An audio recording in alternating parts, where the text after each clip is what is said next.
come true.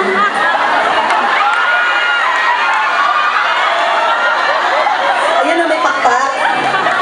He sent Maine. Kaya naramdam namin lahat nung kinanta mo yung God Gave Me You sa Philippine Arena while looking at Maine in the eyes as if piercing her soul and melting her heart.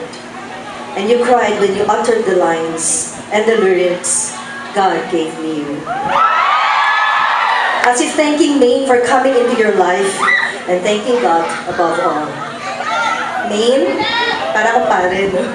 Do you believe too that God gave you Alden? Yes, sir.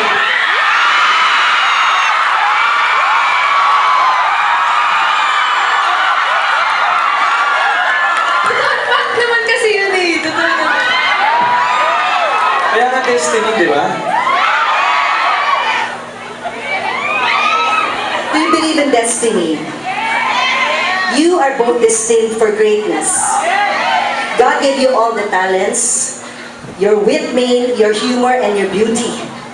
Because He gave you the mission to make all of us happy. Tama? To make the Aldab nation happy. Are you even aware of the Aldab effect? Yun bang we laugh when you laugh, we cry when you cry, kinikilig kami kapag kinikilig kayo. Hindi ka naman umula yung tenga ko pag namumula tenga mo. Ay, namumula. And hindi naman namin kayo kaano-ano ha. Pero we find ourselves praying for you both na parang kayo ay mga anak namin.